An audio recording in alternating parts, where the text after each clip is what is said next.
Hello नमस्कार दोस्तों, आपका एक बार फिर स्वागत है आज की नई वीडियो में। अध्याय नंबर 5 आधुनिक विश्व में चरवाही। पूर्वी गढ़वाल के बुग्याल में चरती भेड़ें। बुग्याल ऊंचे पहाड़ों पर 12,000 फुट से भी ज़्यादा ऊंचाई पर स्थित प्राकृतिक चरवाहा। जाड़ों में यहाँ बर्फ़ जम जाती है जो बुग्याल हैं, सर्दियों में यहाँ पर बर्फ़ जम जाती है और अप्रैल में क्या होता है, हरे भरे हो जाते हैं। इसी समय पहाड़ियों की तलहटी तरह तरह की घासों, जड़ों, जड़ी बूटियों से भर जाती है। मानसून तक इन चरवाहों में घनी हरियाली छा जाती है। चारों तरफ फूल खिल जाते हैं। फूलों की घाटी कहाँ पर है? उत्तराखंड में है। घुमंतु ऐसे लोग होते हैं जो किसी एक जगह टिक कर नहीं रहते, बल्कि रोजी रोटी के जुगाड़ से में यहाँ से वहाँ घूमते रहते हैं। देश के कई हिस्सों में घुमंतु चरवाहों को अपने जानवरों के साथ आते जाते देखे जा सकते हैं। चरवाहों की किसी टोली के पास भेड़ बकरियों के रेवड़ और झुंड बोलते हैं। भेड़ बकरियों को रेवड़ बोलते हैं और झुंड भी बोलते हैं। तो किसी के पास ऊँटों या अन्य मवेशियों के झुंड होते हैं। यह क्या बोलते हैं? चरवाहे बोलते हैं, घुमंतु बोलते हैं। हरियाणा में भी चरवाहे या घुमंतु आते हैं। राजस्थान से भेड़ लेकर, ऊँट लेकर आते हैं।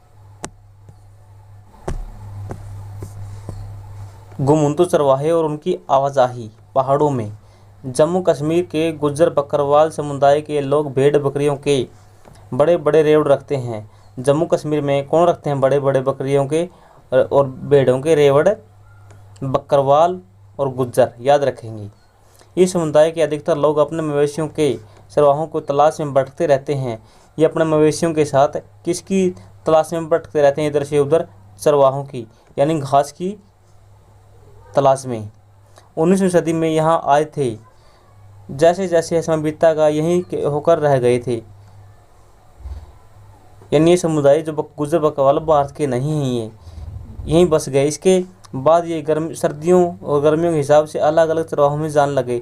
जाड़ों में ऊंची पहाड़ियों के बर्फ़ से ढक जाती हैं, जो सर्दियों में ऊंची पहाड़ियाँ हैं बर्फ़ से ढक जाती हैं। तो ये शिवालिक की निचली पहाड़ियों में आते हैं। शिवालिक की पहाड़ियों में आ जाते हैं अपनी भेड़ बकरियों को लेकर। कौन? गुज्जर बकरवाल।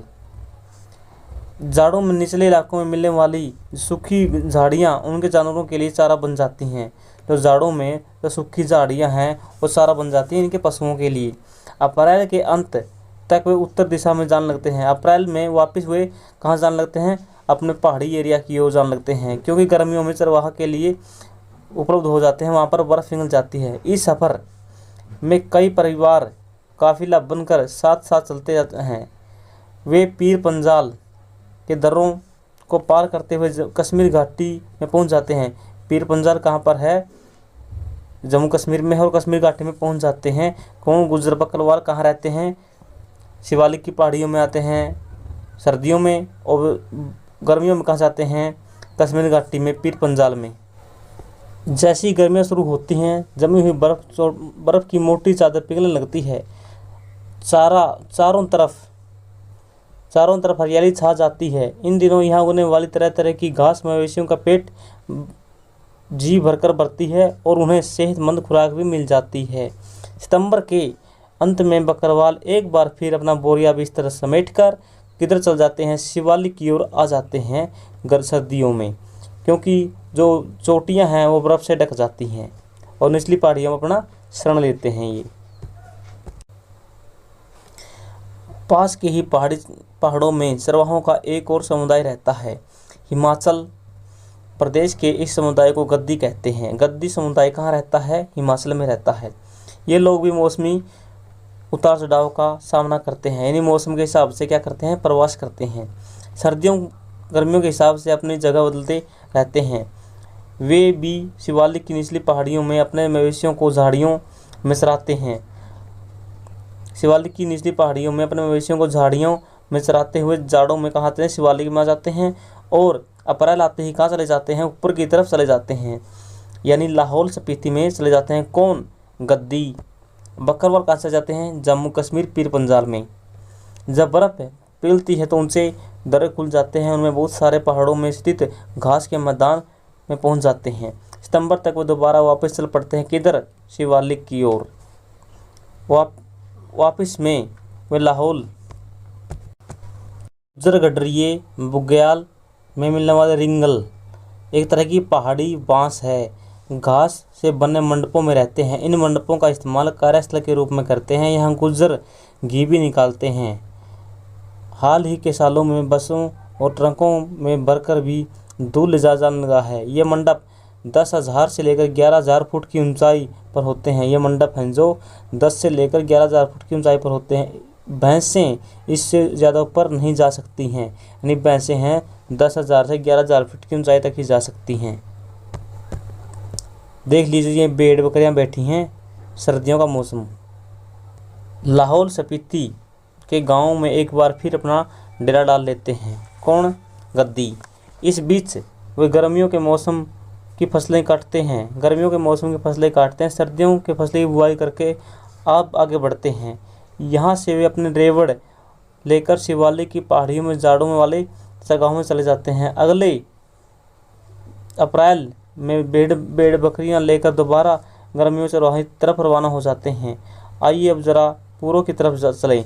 गढ़वाल और कुमायूं के गुज्जर चरवाहे सर्दियों में बाबर के सूखे जंगलों की तरफ आते हैं। गर्मियों में ऊपर के मैदानों में बुग्याल में चले जाते हैं।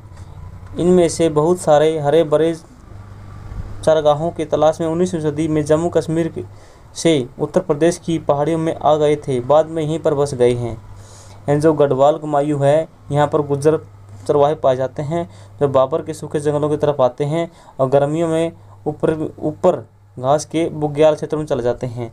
ये बाबर क्या होता है इधर लिखा है और बुग्याल भी लिखा है।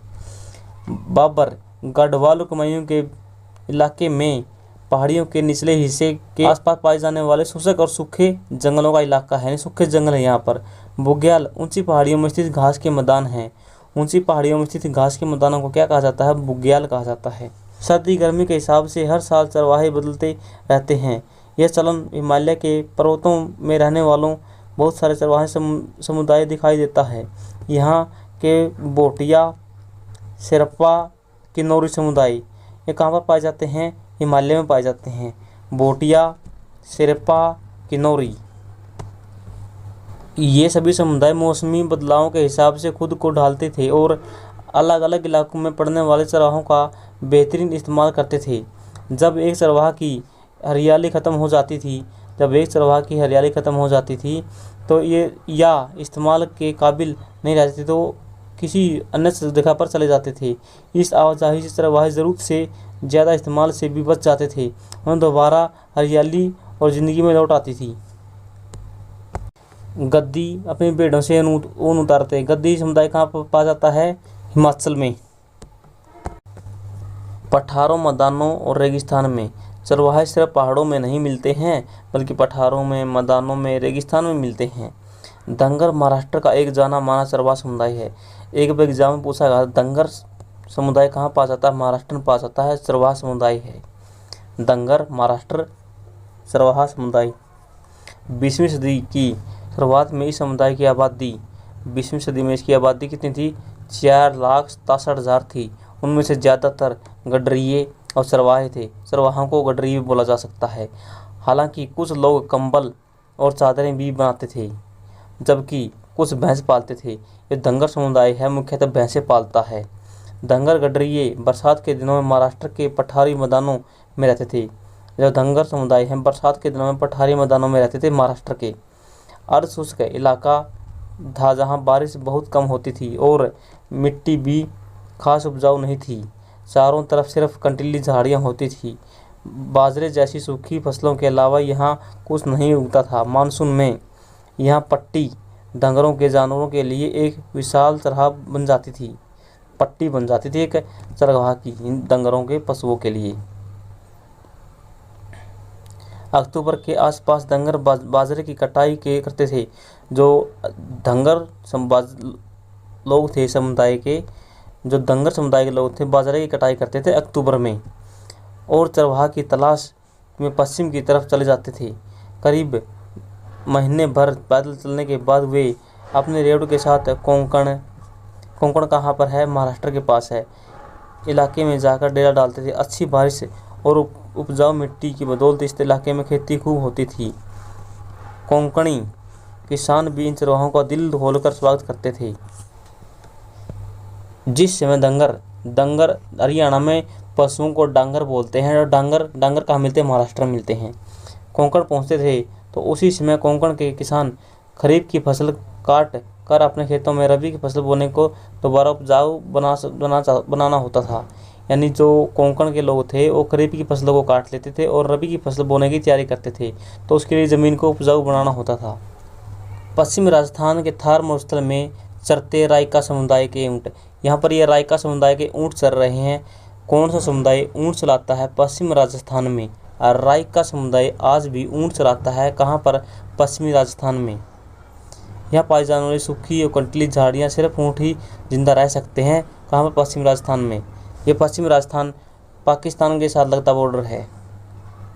डंगरों के मवेशी खरीफ की कटाई के बाद खेत में बची ठूंठों को खाते थे और उनके गोबर से खेत को खाद मिल जाती थी। जो डंगर थे, इन डंगरों के पशु और ठूंठ को खाते थे और ठूंठ को खाने के बाद वहीं पर गोबर कर देते थे। गोबर से जो ज़मीन है उसको खाद मिल जाती थी। कोंकणी किसान डंगरों को चावल भी देते थे। वे उन्हें वापस अपने पठारी इलाकों में ले जाते थे क्योंकि वहाँ तरह तरह के अनाज बहुत कम होते थे। मानसून की बारिश शुरू होते ही डंगर कोंकण तटीय इलाके छोड़कर सूखे पठारों की तरफ लौट आते थे, क्योंकि भेड़ें गिल्ले मानसूनी हालात में बर्दाश्त नहीं कर सकती हैं। जो भेड़ें हैं मानसूनी हालात को बर्दाश्त नहीं कर सकती हैं, क्योंकि मानसून आते ही भेड़ें बीमार पड़ जाती हैं। कर्नाटक और आंध्र प्रदेश में भी सूखे मध्य पठार घास और पत्थर से अटे पड़े हैं। इनमें मवेशियों और भेड़ बकरियों गड्डियों का बसेरा रहता है। जो कर्नाटक आंध्र प्रदेश में, यहाँ पर भी भेड़ और बकरियों और गड्डियों का बसेरा रहता है। रबी क्या होता है? जाड़े की फसलें हैं जो सर्दियों में उगाई जाती हैं। इनकी कटाई मार्च अप्रैल में की जाती है, जैसे गेहूं की। और खरीफ क्या है? सितंबर अक्टूबर में काट ली जाती हैं। और बुआई कब की जाती है?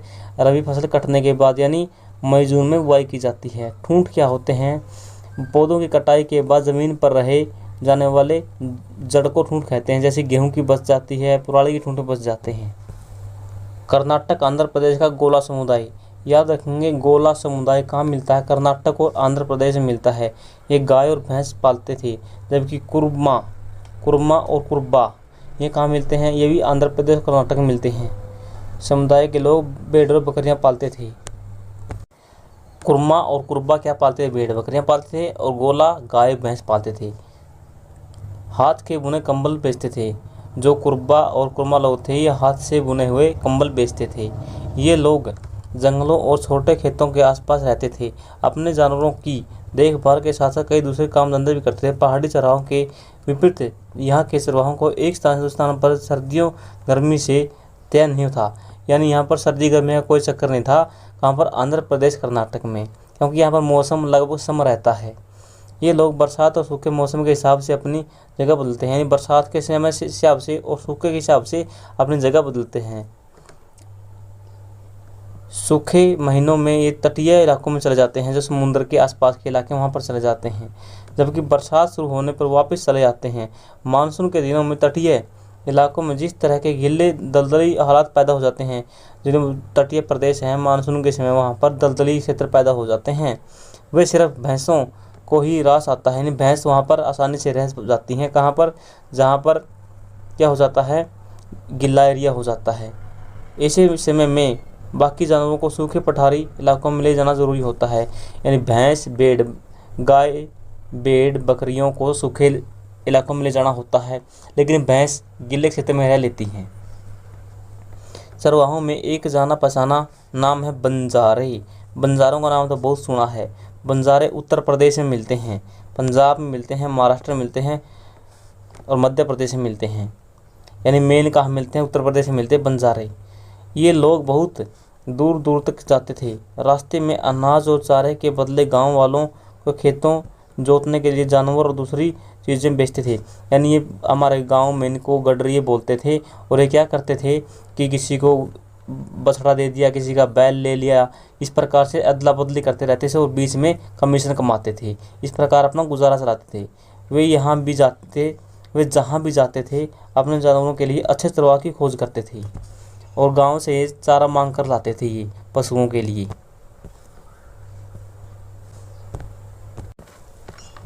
राजस्थान के रेगिस्तान में राय का समुदाय रहता था। राजस्थान के रेगिस्तान में राय का समुदाय रहता। राय का कहाँ था? राजस्थान में रहता।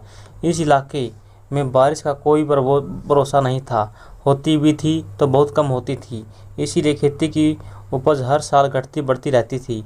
कहाँ की बात है? राजस्थान के पश्चिमी एरिया की बात है ये। बहुत सारे इलाकों में दूर दूर तक कोई फसल नहीं होती थी।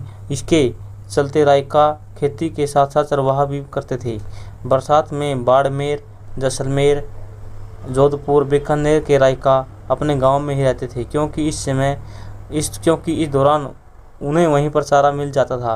पर अक्टूबर आते आते चरवाहा सूखने लगते थे। नतीजा क्या होता था? ये लोग चरवाहा की तलाश में दूसरे इलाकों में तरफ चले जाते थे। अगली बरसात में वापस लौट आते थे।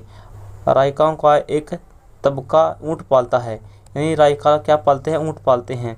कुछ भेड़ बकरियां पालते हैं, लेकिन रायका लोग ऊँट और भेड़ बकरियां पालते हैं। इस तरह हम देख कर कह सकते हैं कि चरवाहे समुदाय की ज़िंदगी कई चीज़ों पर के बारे में काफ़ी सोच विचार कर आगे बढ़ती थी। अपने ऊँट के साथ ऊँट पालक, कहाँ की बात है? ये रायका समुदाय का व्यक्ति है, मारू रेगिस्तान में। उनकी बस्ती है डंडी। पश्चिमी राजस्थान के बलतोरा में ऊँटों का मेला। पश्चिमी राजस्थान के किस स्थान पर ऊँटों का मेला लगता है? बलतोर में। ऊँट पालक यहाँ ऊँटों की खरीद के लिए फरोख्त के लिए आते थे, यानी ऊँट पालक अपने ऊँटों को बेचते और लेते थे। यहाँ पर मेले में मारुइका ऊँटों के प्रशिक्षण में अपनी महारत प्रदर्शन करते थे। इस मेले में गुजरात के घोड़े भी लाए जाते थे। यहाँ पर घोड़े भी लाए जाते थे, ऊँट भी लाए जाते थे, और देख लीजिए ये गाय भी हैं, बछड़े भी हैं यहाँ पर। इस बात का हमेशा ख्याल रखना पड़ता था कि रेवड़ एक इलाके में कितने दिन तक रुक सकते हैं, उन्हें कहाँ पानी मिलेगा, चरवाहा कहाँ मिल सकते हैं, उन्हें न केवल इन इलाकों से एक दूसरे इलाके में जाने का सही जो रास्ता है, समय, वो भी चुनना होता था। सही रास्ता और सही समय चुनना होता था, बल्कि यह भी देखना पड़ता था कि किन इलाकों से गुजरने की छूट होती है, क्योंकि जहाँ से रेवड़ गुजरता है वहाँ से सभी फसलों को साफ करता चलता था, यानी फसलों को नष्ट कर देते थे बिल्कुल। जहाँ फसल नहीं होती थी वहाँ से गुजर सकते थे ये। सफ़र के दौरान उन्हें रास्ते में पड़ने वाले गाँव के किसानों से भी अच्छे संबंध बनाने पड़ते थे। जो रास्ते में किसान आते थे उनसे अच्छे संबंध बनाने पड़ते थे, ताकि उनके जानवरों को किसानों के खेत में घास चर सकें, उनको उपजाऊ बनाते थे। अपनी रोजी रोटी के जुगाड़ में उन्हें खेती, व्यापार, चरवाही में सारे काम करने पड़ते थे। पुष्कर ऊँट मेला दिखाया गया है। कहाँ पर लगता है? राजस्थान में लगता है। कितने ऊँट हैं यहाँ पर? मारू रायकाओं का वंशवाली बताने वाला, ये जो बीच में व्यक्ति बैठा है, ये सभी के परिवार के वंश के बारे में बताता है कि उनके पिता ये थे, उनके दादा ये थे, उनके परदादा ये थे, इन सब की वंशवाली बताता है ये मौखिक रूप से। और दूसरी बात ये है, ये बताता है कि किस समय में कहाँ पर अपने भेड़ बकरियों को लेकर जाएं, चरवाहों को लेकर जाएं, और रास्तों के बारे में बताते हैं। मालधारी चरवाहों की तलाश में कहाँ पर है? कच्छ के रण में। याद रखेंगे, कच्छ के रण में कौन है चरवाहे मिलते हैं? मालधारी। कहाँ पर? गुजरात में। औपनिवेशिक शासनकाल के दौरान चरवाहों की जिंदगी में गहरे बदलाव आए थे। उनके चरवाहा सिमट गए थे, इधर उधर आने जाने की क्या लगा दी? बंदिश लगा दी, यानी प्रतिबंध लगा दिए थे एक स्थान से दूसरे स्थान पर जाने के लिए, और लगान वसूल किया जाता था, उसमें भी वृद्धि हो गई थी। खेती में उनका हिस्सा घटने लगा था। उनके पेशे और हुनरों पर बहुत सारा बुरा असर पड़ने लगा था। पहली बात, अंग्रेज सरकार चरवाहों को खेती की ज़मीन में तब्दील कर देना चाहती थी। ज़मीन से मिलने वाला लगान उसकी आमदनी का बड़ा स्रोत था। खेती का क्षेत्रफल बढ़ने से सरकार की आय में और बढ़ोतरी हो सकती थी। इतना ही नहीं, इसमें जूट, पटसन, कपास, गेहूँ, अन्य खेती हर चीज़ों के उत्पादन में भी इजाफा हो जाता था, जिनकी इंग्लैंड में बहुत अधिक ज़रूरत थी। अंग्रेज अफसरों को बिना खेती की ज़मीन का कोई मतलब नहीं था। उससे न तो लगान मिलता था और न ही उसे कोई खाद्यान्न मिलती थी, न ही उपज मिलती थी। अंग्रेज ऐसी ज़मीन को बेकार मानते थे। उसे खेती के लायक बनाना जरूरी था। इसीलिए इसी बात को ध्यान में रखते हुए 19वीं सदी के मध्य से देश के विभिन्न भागों में प्रतिभूमि का विकास के लिए नियम बना दिए गए थे। इन कानूनों के जरिए सरकार गैर खेतीहर की जमीन के कब्जे में लेकर कुछ खास लोगों को सौंप रही थी। इन लोगों को कई तरह की रियायतें दी गई थी। इन जमीन को खेती के लायक बनाने और उन पर खेती करने के लिए जम कर बढ़ावा दिया गया था। कुछ लोगों को गांव का मुखिया बना दिया गया था। इस तरह कब्जे में ली गई ज़्यादातर ज़मीनें चरवाहों की थी। इन चरवाहों को नियमित इस्तेमाल किया करते थे। इस तरह खेती के फैलाव को चरवाहा सिमटने लगे थे। चरवाहों की समस्याएं पैदा हो गई थी। अंग्रेजों ने क्या किया था, जंगलों को आरक्षित कर दिया था और देवदार और साल जैसी कीमती लकड़ी पैदा की जाती थी। इन जंगलों में चरवाहों को घुसने की बिल्कुल पाबंदी थी, किसी प्रकार की छूट नहीं थी। लेकिन जो संरक्षित घोषित किए गए थे, संरक्षित थे, ये तो थे आरक्षित और संरक्षित। संरक्षित में चरवाहों को आने जाने की अनुमति थी, परंपरागत अधिकार दिए गए थे, लेकिन उनकी आवाजाही पर फिर भी कुछ न कुछ बंदिशें लगाई गई थी, क्योंकि अंग्रेज सोचते थे कि जहाँ से पशु गुजरते हैं, पशु चरते हैं, और जो छोटे पौधे होते हैं जंगली, उनकी कोंपें खा जाते हैं, उनको नष्ट कर देते हैं, पाँव के तले यानी रेवड़ को कुचल देते हैं, जिससे पेड़ों की रुकावट या बढ़ाव रुक जाती है।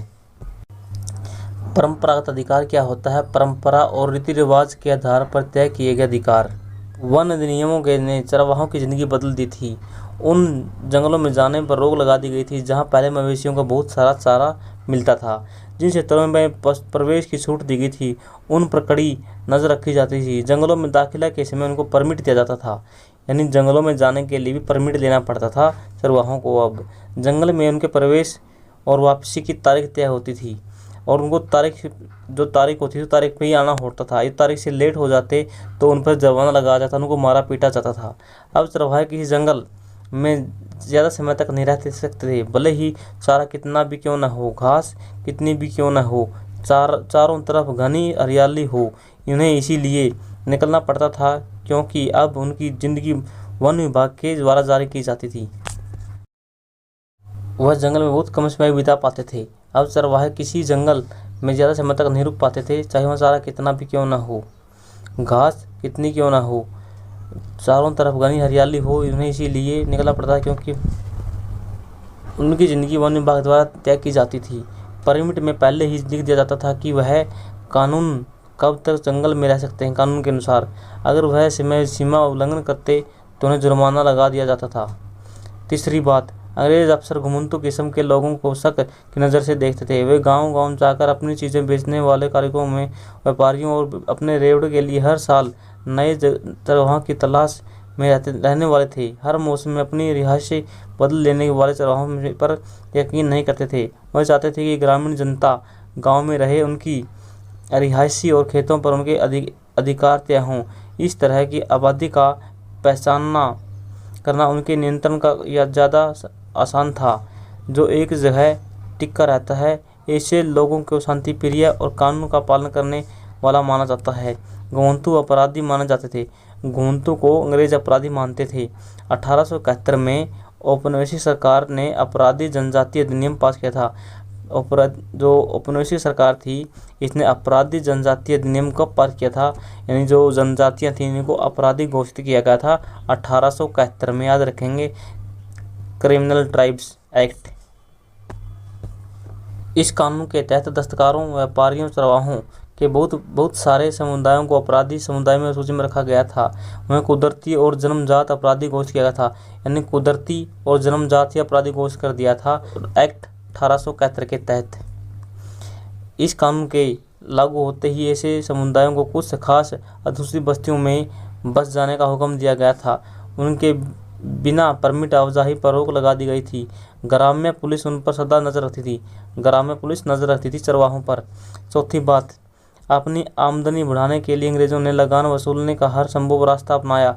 उन्हें जमीन, नहरों के पानी, नमक, खरीद फरोख्त चीज़ों, यहाँ तक कि मवेशियों पर भी टैक्स वसूलने लगे थे। चरवाहों चराने के एक जानवर पर टैक्स वसूला जाता था। देश के ज़्यादातर चरवाही इलाकों में 19वीं सदी के मध्य से चरवाही टैक्स लागू किया गया था। इन चरवाहों पर भी टैक्स लागू कर दिया था अंग्रेजों ने। प्रति मवेशी टैक्स की दर तेजी से बढ़ती चली गई थी। टैक्स वसूली की व्यवस्था दिनों दिन मजबूत होती गई। 1850 से 1880 के दशक में बीच टैक्स वसूलने का काम बाकायदा बोली लगाकर ठेकेदारों को सौंप दिया गया था। ठेकेदारी पाने के लिए ठेकेदार सरकार को जो पैसा देते थे वसूल करने के लिए साल भर ज़्यादा मुनाफा के लिए जितना चाहिए उतना टैक्स वसूलते रहते थे। लेकिन बाद में सरकार ने ये काम अपने पास ले लिया था और उन सबके पास बना दिए, जितने चरवाहे थे पास बना दिए थे। जहाँ से गुजरते थे उनको अपना पास दिखाना होता था और पास के हिसाब से उनका टैक्स दिया जाता था कि उनके पास कितने जानवर हैं, कितना टैक्स लगेगा। जिस प्रकार आज हमारा टोल टैक्स है, टोल टैक्स पे आज परिवहन से, बसों से टैक्स लिया जाता है, उसी प्रकार पहले पशुओं के गुजरने से टैक्स दिया जाता था। नीचे मैप में दिखाए गए हैं भारत में चरवाहे कहाँ कहाँ पर पाए जाते हैं। गुज्जर बकरवाल कहाँ मिलते हैं? गुजरात में मिलते हैं। गद्दी कहाँ मिलते हैं? हिमाचल में मिलते हैं। और उत्तराखंड में कौन से मिलते हैं? भोटिया और गुज्जर मिलते हैं उत्तराखंड में। और मोनप्पा कहाँ पाए जाते हैं? अरुणाचल प्रदेश में। बंजारे कहाँ मिलते हैं? मध्य प्रदेश में। और बंजारे राजस्थान में मिलते हैं और यही बंजारे हरियाणा में भी आते हैं। रायका कहाँ मिलते हैं? पश्चिमी राजस्थान में। ऊँट पालते हैं पाकिस्तान की सीमा पर। और मालधारी कहाँ मिलते हैं? कच्छ के रण में मिलते हैं। डंगर कहाँ मिलते हैं? महाराष्ट्र में। कुरमा, कुर्बा, गोला आंध्र प्रदेश और कर्नाटक में पाए जाते हैं।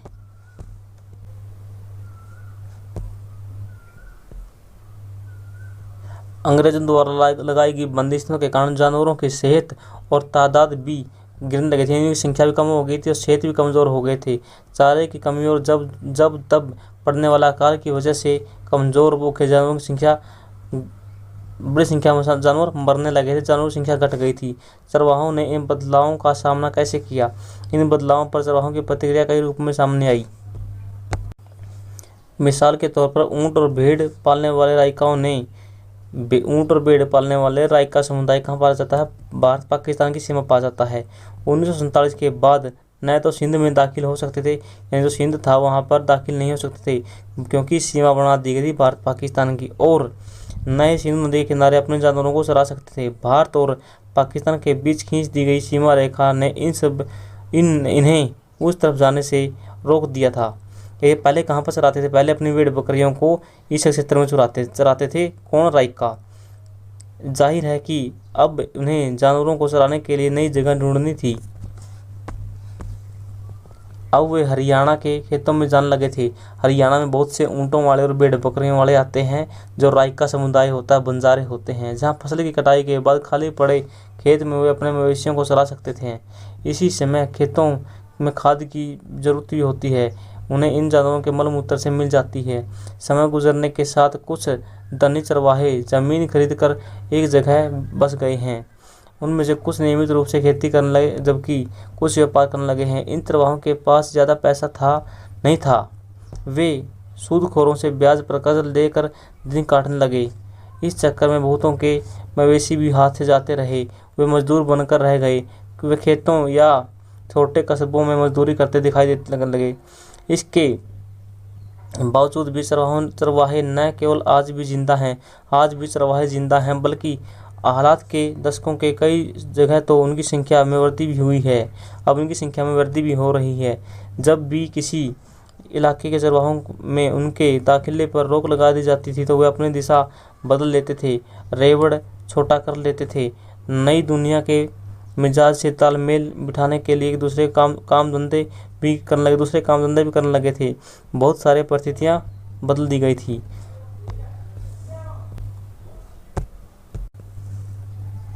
अफ्रीका में चरवाहा जीवन। आज अफ्रीका के लगभग 2.25 करोड़ लोग रोजी रोटी के किसी न किसी चरवाही गतिविधियों अपनाए हैं। लगभग 2.25 करोड़ लोग आज चरवाहा हैं। कहाँ पर? दक्षिण अफ्रीका में। इनमें बेदुइन्स, बेरबस, मासाई, सोमाली, बोरान, तुर्काना जाने माने समुदाय हैं। इनमें से ज़्यादातर अर्धशुष्क घास के मैदानों में सूखे रेगिस्तानों में रहते हैं जहां वर्षा पर आधारित खेती करना बहुत मुश्किल है। यहाँ के चरवाहे गाय, भैंस, ऊँट, भेड़ बकरी पालते हैं। गाय, बैल ऊंट, बकरी, भेड़, गधे पालते हैं। यहाँ पर भैंस नहीं पाली जाती हैं क्योंकि भैंस के लिए आर्द्र और पानी की ज़रूरत होती है। दूध, मांस, खाल आदि बेचते हैं। कुछ चरवाहे व्यापार भी करते हैं। कुछ चरवाहे खेती भी करते हैं। वो कुछ चरवाहे मामूली आय का गुजारा नहीं होने के कारण और भी काम करते हैं। मासाई लैंड, जिसके पीछे किलिमंजारो पहाड़ दिखाई दे रहा है, ये जो मासाई लैंड है इसके पीछे किलिमंजारो पहाड़ है। यहाँ पर जो मसाई है क्या क्या काम करते हैं? मक्का, चावल, आलू, गोभी, खाद्यान्न पदार्थों पर निर्भर रहते हैं। इनके इलाके में पैदा नहीं होते हैं। ये इनके इलाके में पैदा नहीं होते हैं। परंपरागत रूप से इन चीज़ों को पसंद नहीं करते हैं। वो मसाई मानते हैं कि फसलें उगाने के लिए ज़मीन पर हल चलाना प्रकृति के विरुद्ध है। इन मसाई लोग मानते हैं कि प्रकृति पर हल नहीं चलाना चाहिए कभी भी। यदि आप ज़मीन पर खेती करने लगे तो चरवाही लायक नहीं रह जाती हैं।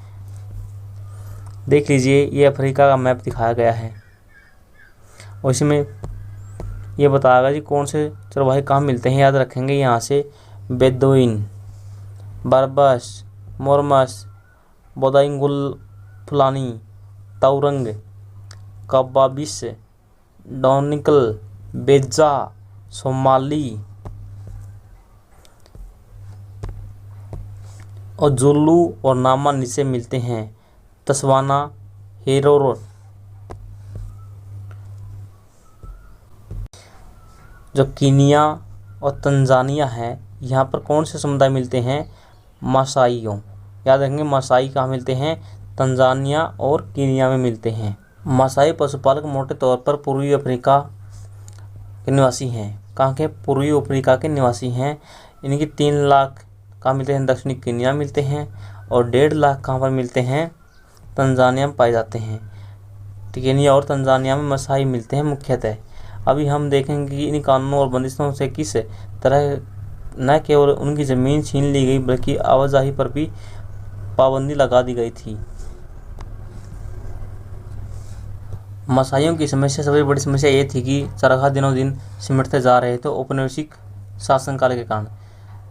पहले मसाई लैंड का इलाका उत्तर कीनिया से लेकर तंजानिया के घास मैदानों तक फैला था। यानी जो मसाई लैंड था वो कहाँ था? तंजानिया से लेकर और कीनिया तक फैला था। 19वीं सदी के आखिर में यूरोप की साम्राज्यवादी ताकतों ने अफ्रीका के कब्जा कर लिया। यानी 19वीं सदी में यूरोप की जो साम्राज्यवादी ताकतें उन्होंने कब्जा कर लिया अफ्रीका पे। तो बहुत सारे इलाकों को छोटे छोटे उपनिवेशों में तब्दील कर दिया गया और कब्जा कर लिया। 1885 में ब्रिटिश कीनिया 1885 में ब्रिटिश कीनिया और जर्मनी तंगालिका को एक अंतर्राष्ट्रीय सीमा खींच ली गई थी। यानी जो कीनिया था किसका कब्जे में आ गया था? ब्रिटिश के। और जो तंजानिया था वो जर्मनी के कब्जे में आ गया था। तंगानिका के बारे में, तंगानिका तंजानिया को बोला जाता है। ब्रिटेन ने विश्व युद्ध से पहले के दौरान इस इलाके पर कब्जा कर रखा था। यानी पहला विश्व युद्ध से पहले ब्रिटेन का कब्जा था तंगानिया पर, जिसने जर्मन ईस्ट अफ्रीका कहा जाता था। जर्मन ईस्ट अफ्रीका कहा जाता था इस इलाके को जिसमें ब्रिटेन का कब्जा था। 1919 में तंगानिका ब्रिटिश नियंत्रण में आ गया था। 1961 में उसे आज़ादी मिली। जो 1961 में तंजानिया को आज़ादी मिली किससे? ब्रिटिश से। 1964 में जंजीबार के विलय के बाद इसका नाम तंजानिया पड़ा।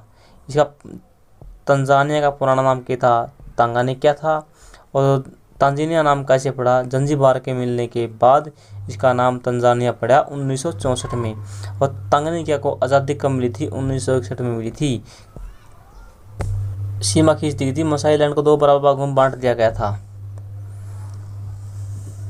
बाद के सालों में सरकार ने गोरों को बसाने के लिए बेहतरीन जगहों को अपने कब्जे में ले लिया। मसाइयों को दक्षिणी कीनिया और तंजानिया के छोटे इलाके में समेट कर रख दिया था। औपनिवेशिक शासन से पहले मसाइयों के पास जितनी ज़मीन थी उसका 60% हिस्सा छीन लिया गया था। उन्हें सूखे इलाकों में कैद कर रख दिया गया था। अच्छी बारिश होती थी। इन्हें हरे भरे चरगाह थे यहाँ पर। 19वीं सदी के अंतिम सालों में ब्रिटिश औपनिवेशिक सरकार पूर्वी अफ्रीका में स्थानीय किसानों को अपनी खेती के क्षेत्र को ज़्यादा फैलाना चाहती थी, प्रोत्साहन दिया। अंग्रेज़ों के आने से पहले जो मासाई लोग थे वो आर्थिक और राजनीतिक रूप से दोनों स्तर से जो किसान थे वहाँ के उनसे बाहरी पड़ते थे, यानी उनके पास पैसा भी अधिक था और वह राजनीतिक रूप से भी सशक्त थे। औपनिवेशिक शासन के अंत तक आते आते समीकरण उल्टे हो गए थे। बहुत सारे चरगाहों को शिकारगाह बना दिया गया था अंग्रेज़ों के द्वारा।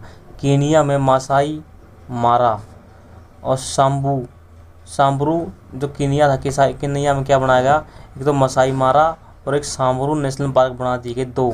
याद रखेंगे केनिया में कौन से नेशनल पार्क है, मासाई मारा सांबरू नेशनल पार्क, और तंजानिया में सेरेंगेटी पार्क जैसे शिकारगाह अस्तित्व में आए थे। तंजानिया में सेरेंगेटी पार्क।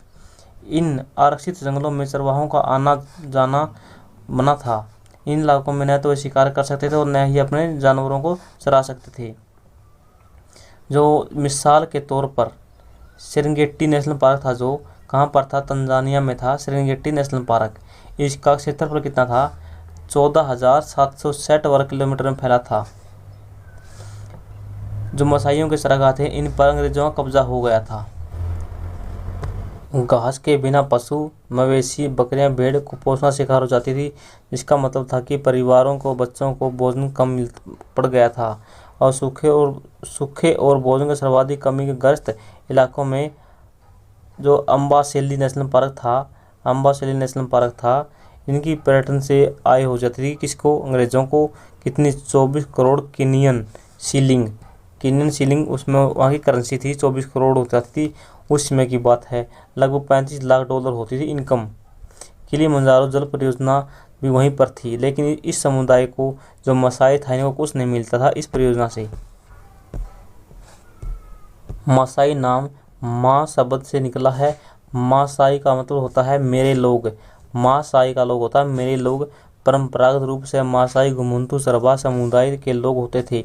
अपनी आजीविका के लिए दूध, मांस पर आश्रित रहते थे।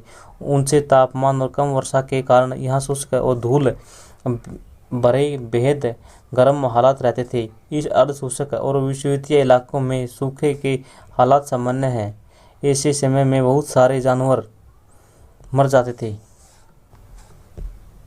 दक्षिण पश्चिम अफ्रीका में स्थित नामीबिया के काओकोलैंड चरवाहे कहाँ पर हैं, दक्षिण अफ्रीका में नामीबिया में। याद रखेंगे नामीबिया में कौन से चरवाहे मिलते थे, काओकोलैंड। और दूसरी तरफ ओवालैंड भी वहीं थे। इधर काओकोलैंड थे और इधर ओलैंड थे, यानी इधर दोनों आपस में आते जाते रहते थे, बातचीत करते थे, काम करते थे मिलजुल कर, लेकिन समुदाय अलग अलग थे। ये समुदाय क्या करते थे, खाल, गोश्त, मांस को बोला जाता है, अन्य वस्तुएं बेचा करते थे। इनकी भौगोलिक सीमाएं दूर दूर इलाकों के आसपास आने जाने की पाबंदी लगा दी गई, किसके द्वारा, अंग्रेजों के द्वारा। अफ्रीका में अच्छे चरागाह थे, जो जल संसाधन थे हाथ से निकल गए थे। इस वजह से उस छोटे से इलाकों में बहुत दबाव बढ़ गया था। छोटे इलाके में बहुत अधिक दबाव हो गया था, जो मसाइयों का धकेल दिया गया था। एक छोटे इलाके में लगातार चराई की नतीजा यह वहाँ की चरागाहों का स्तर गिर गया, यानी जो घास थी वो कम हो गई थी और हमेशा कमी रहने लगी थी घास की। मवेशियों के पेट भूखे रहने लगे थे और मरने लगे थे। औपनिवेशिक सरकार होने से बहुत सी पाबंदियाँ लगा दी गई थी। कहाँ पर, अफ्रीका में चरागाहों पर। मसाइयों की तरह तरह की चरागाहों पर विशेष आरक्षित इलाकों को, सीमाओं को कैद में रखा गया था। वे अपने समुदाय इन आरक्षित इलाकों की सीमाओं को आर पार नहीं जा सकते थे। उसे विशेष परमिट दिए जाते थे। परमिट लेना भी आसान काम नहीं था, और ऐसा काम था कि परमिट लेने के बाद भी उन पर बहुत सी पाबंदी होती थी।